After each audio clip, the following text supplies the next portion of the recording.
Waalaikumsalam warahmatullahi wabarakatuh. Kelompok 2 ini mempresentasikan hasil diskusi kami mengenai teks laporan penelitian kelompok 2.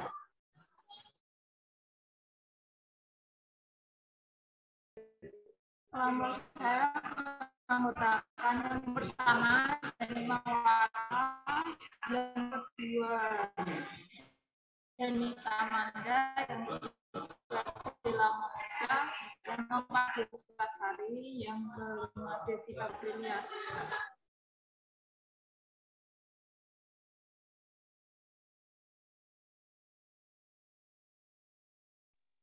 Laporan penelitian.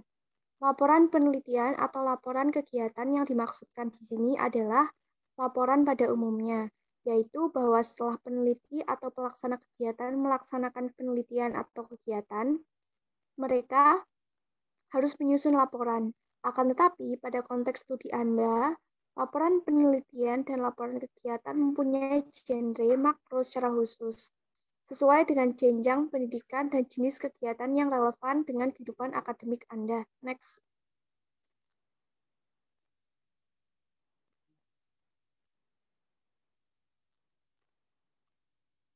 Genre makro adalah genre kompleks atau teks majemuk, yaitu teks yang berwujud dalam campuran dari berbagai jenis teks.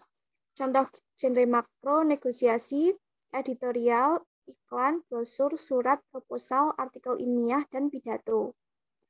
Laporan yang didasarkan pada penelitian dapat disusun dengan genre makro skripsi untuk jenjang S1, tesis untuk jenjang S2, dan disertasi untuk jenjang S3.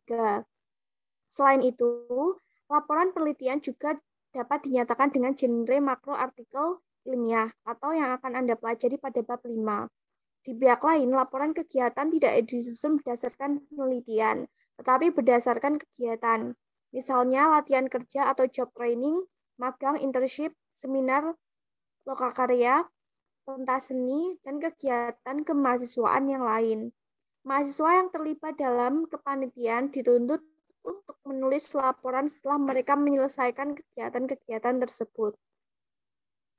Melaporkan hasil penelitian atau hasil kegiatan termasuk pengolahan dan analisis data dalam bentuk tulisan yang berterima tidaklah mudah. Sering sekali peneliti atau pelaksana kegiatan mengabadikan pentingnya penulisan laporan, baik dari segi kebahasaan maupun dari segi ketepatan waktu pelaporan. Padahal pengabaian seperti itu merugikan karena dari segi yang pertama, apabila laporan tidak disusun dengan formulasi bahasa yang sesuai, termasuk struktur teks yang seharusnya, laporan itu akan sulit dipahami. Sedangkan dari segi yang kedua, apabila penelitian atau kegiatan itu tidak segera dilaporkan, hasil-hasil dari temuan-temuan penelitian atau kegiatan tersebut tidak akan diketahui oleh berbagai pihak dengan cepat. Next.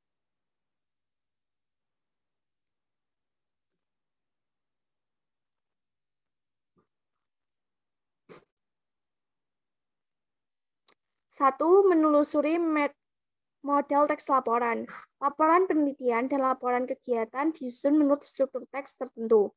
Struktur teks itu terdiri atas tahapan-tahapan yang direalisasikan oleh genre mikro yang sesuai dengan isi dan fungsi tahapan-tahapan tersebut. Pada bab 4 ini, Anda akan menemukan hakikat laporan penelitian dan laporan kegiatan serta akan menelusuri struktur teks dan formulasi bahasa yang dituntut pada kedua jenis laporan itu. A. Menelusuri model teks laporan penelitian. Anda diminta mengerjakan tugas berikut ini sebelum Anda membaca contoh laporan penelitian yang berjudul Strategi Mempertahankan Kearifan Lokal Kesehatan pada Perempuan Samin di Kaki Pegunungan Kendang Pati, Wardojo, Purnanto, dan Muslifa 2013. Sambil Anda membaca, amatilah setiap tahapan atau bab dan subtahapan subbab yang ada, serta pertanyakanlah apakah tata organisasi bab pada laporan penelitian itu sama dengan susunan tahapan-tahapan yang membentuk struktur teks laporan tersebut. 1. Bacalah laporan penelitian tentang strategi mempertahankan kearifan lokal kesehatan perempuan Samin di bawah ini. Lalu, flora 2. Apa laporan penelitian? Yang ketiga, jawaban Anda dapat diarahkan kepada kenyataan bahwa proposal baru merupakan rancangan penelitian yang belum dilaksanakan, sedangkan laporan penelitian merupakan bentuk pertanggungjawaban terhadap pelaksanaan penelitian itu. Next.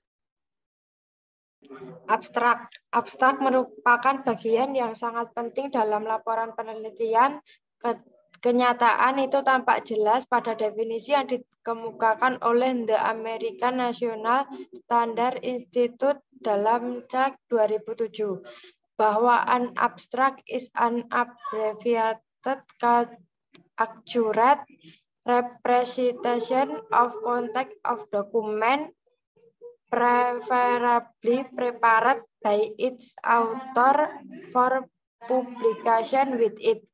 Pada laporan penelitian, abstrak adalah genre mikro yang berisi ringkasan seluruh penelitian yang dilaporkan.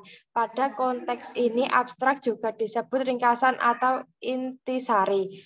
Abstrak menjadi bagian yang tidak terpisahkan dari laporan itu sendiri secara keseluruhan. Oleh sebab itu, sebagai ringkasan, abstrak berfungsi secara sosial untuk menjelaskan keseluruhan isi penelitian yang meliputi satu masalah yang diteliti dan atau tujuan penelitian, 2 metodologi penelitian, 3 temuan yang dihasilkan dan pembahasan, serta 4 simpulan, implikasi, dan atau saran. Melalui poin-poin tersebut, abstrak dapat memotivasi pembaca untuk membaca lebih lanjut laporan penelitian yang lengkap. Dari abstrak, pembaca dapat mengetahui gambaran umum tentang penelitian itu. Selain sebagai bagian dari laporan penelitian seperti akan Anda pelajari pada bab 5 abstrak, dapat menjadi bagian dari artikel ilmiah. Bahkan dapat berdiri sendiri sebagai tulisan yang dikumpulkan pada proceeding atau kompilasi abstrak. Akan tetapi pada umumnya abstrak disajikan dalam satu kesatuan dengan artikelnya atau tulisan induknya. Dengan demikian, abstrak menjadi nama genre tersendiri dan sekaligus nama bagian artikel atau tulisan. Apabila abstrak dilepaskan dari keseluruhan laporan penelitian, judul dan nama peneliti harus ditampilkan pada bagian awalnya. Next. Pendahuluan. Pada laporan penelitian, pendahuluan merupakan tahapan yang berfungsi untuk menyatukan latar belakang penelitian yang telah dilaksanakan, permasalahan yang diteliti, tujuan peneliti, manfaat peneliti, pentingnya masalah itu diteliti, dan pendekatan atau metode yang digunakan untuk mencapai tujuan tersebut. 3 hal yang disebutkan, pertama, seiring dinyatakan ke dalam subbab tersendiri, atau dinyatakan dalam satu kesatuan dan disisipkan ke dalam paragraf-paragraf pendahuluan. Permasalahan biasanya dirumuskan ke dalam kalimat-kalimat tanya, meskipun bukan keharusan. Tujuan penelitian adalah arah yang dituju oleh peneliti, dan manfaat penelitian adalah kegunaan yang diperoleh baik secara teoritis maupun praktis. Di pihak lain, pentingnya masalah itu diteliti adalah alasan yang mendasari dilakukannya penelitian tersebut. Sementara itu, pendekatan tidak hanya diuraikan secara singkat dalam hal teori yang disintetiskan untuk memecahkan masalah. Metode penelitian yang diterapkan, serta teknik pengumpulan dan analisa data yang digunakan. Perlu digarisbawahi bahwa uraian yang lebih terperinci mengenai hal-hal di atas tidak disampaikan di tahapan pendahuluan, tetapi di tahapan-tahapan atau bab-bab lain yang terpisah dalam laporan peneliti yang dimaksudkan. Next.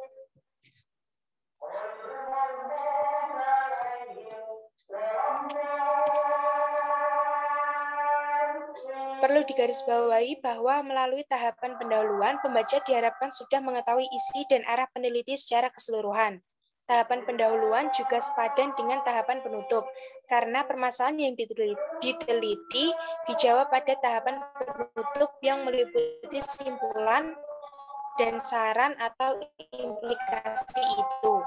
Isi tahapan pendahuluan pada laporan penelitian dan pada proposal penelitian pada dasarnya sama. Tanggapan pendahuluan dan tanggapan penutup pun relatif sama, yaitu eksposisi, atau meliputi deskripsi.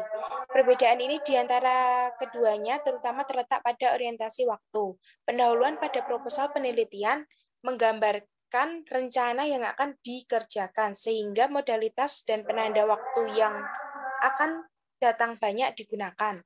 Sebaliknya, pendahuluan pada laporan penelitian merupakan pengungkapan hasil pelaksanaan dari rencana yang sudah dikerjakan, sehingga modalitas dan penanda waktu yang digunakan menggambarkan waktu lampau. Next. Tahapan landasan teori dan tinjauan pustaka berisi dua hal. Yang pertama adalah landasan teori yang berfungsi untuk menyampaikan ulasan teori yang digunakan untuk memecahkan masalah yang diteliti, dan yang kedua adalah tinjauan pustaka yang berfungsi untuk menyatakan perbandingan antara penelitian yang dilaporkan itu dan penelitian-penelitian sebelumnya. Ada kalanya tahapan ini dilengkapi dengan kerangka pikir penelitian. Pada prinsipnya, kerangka pikir itu berisi alur pelaksanaan penelitian dan logika berpikir yang diikuti dalam melaksanakan penelitian itu secara keseluruhan.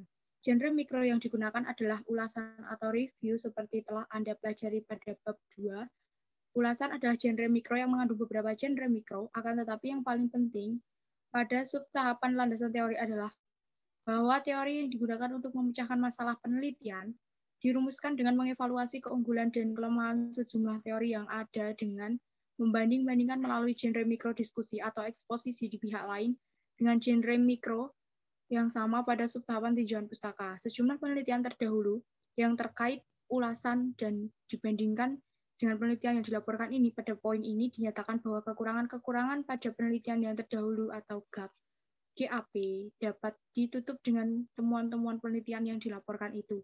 Pada dasarnya, tahapan landasan teori dan tinjauan pustaka dalam laporan penelitian dan dalam proposal penelitian itu sama, terutama untuk subtahapan. Next. Tahapan metode penelitian berisi sajian tentang pendekatan metode dan teknis penelitian yang diterapkan pada penelitian yang dilaporkan, termasuk langkahnya yang ditempuh dengan mengambil contoh penelitian tentang kearifan lokal di masyarakat seni di atas. Hal ini dapat dijelaskan sebagai berikut.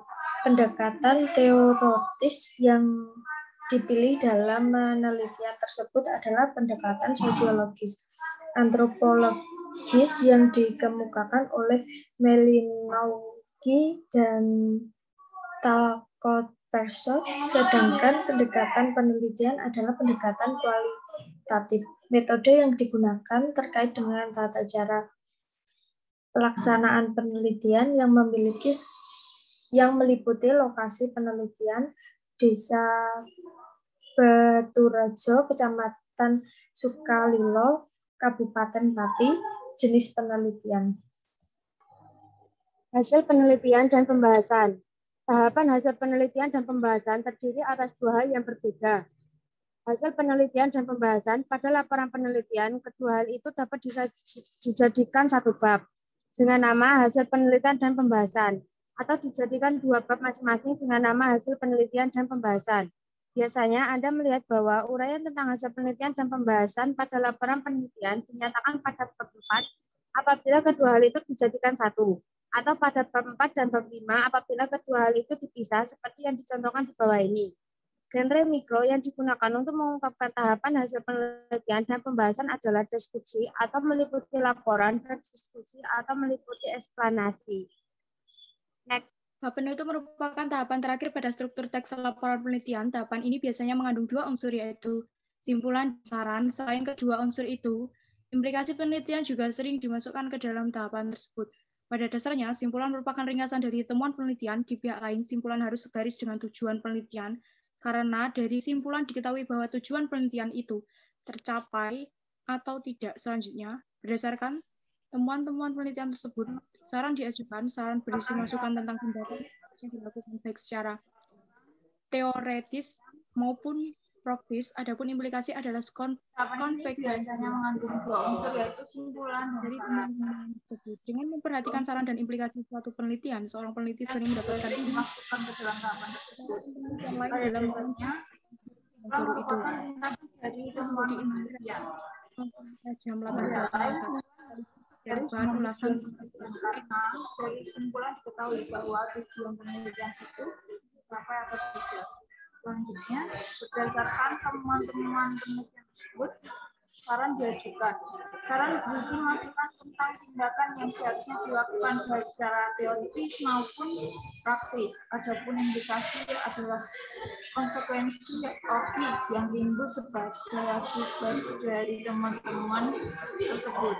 Dengan memperhatikan saran dan implikasi suatu penelitian, seorang peneliti sering mendapatkan inspirasi untuk melakukan penelitian lain.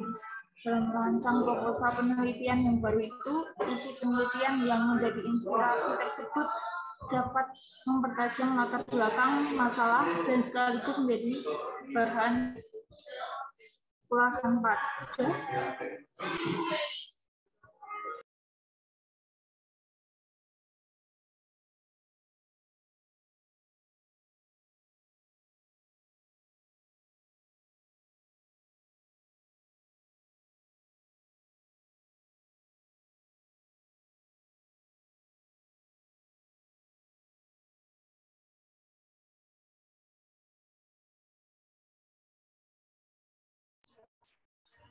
Lampiran dan daftar pustaka. Daftar pustaka dan lampiran tidak dimasukkan ke dalam struktur teks laporan penelitian, meskipun dua hal itu penting. Masalah daftar pustaka telah dibicarakan di bab 3. Di sisi lain, lampiran adalah materi pendukung laporan penelitian yang diletakkan di bagian belakang. Di luar bab indeks laporan, lampiran dibuat tersendiri di bagian belakang, karena apabila dijadikan satu dengan bab-bab laporan, lampiran itu akan mengganggu sajian laporan inti. Namun demikian, hal ini tidak berarti bahwa lampiran tidak penting. Lampiran merupakan bagian yang tidak dapat dipisahkan dari isi teks laporan secara keseluruhan. Materi yang dapat dimasukkan ke dalam lampiran adalah materi yang relevan dengan penelitian, yaitu di antara lain: 1. Transkrip data penelitian, data-data yang dianalisis pada bab 4 dan atau bab 5 biasanya hanya berupa contoh. Data-data secara keseluruhan diletakkan pada lampiran. 2. Panduan wawancara kepada informan. 3. Dokumen yang dijadikan bahan analis atau rujukan. 4. Surat-surat pendukung seperti surat izin untuk melakukan penelitian di lokasi penelitian, surat keputusan menteri, dan sejenisnya. 5. Gambar atau foto.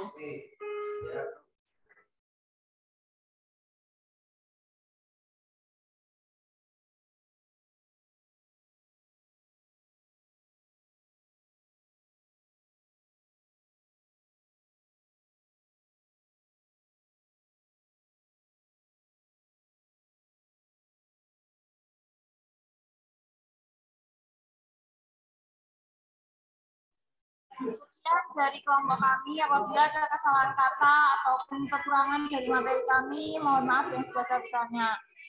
Sekian, wassalamualaikum warahmatullahi wabarakatuh. Waalaikumsalam warahmatullahi wabarakatuh.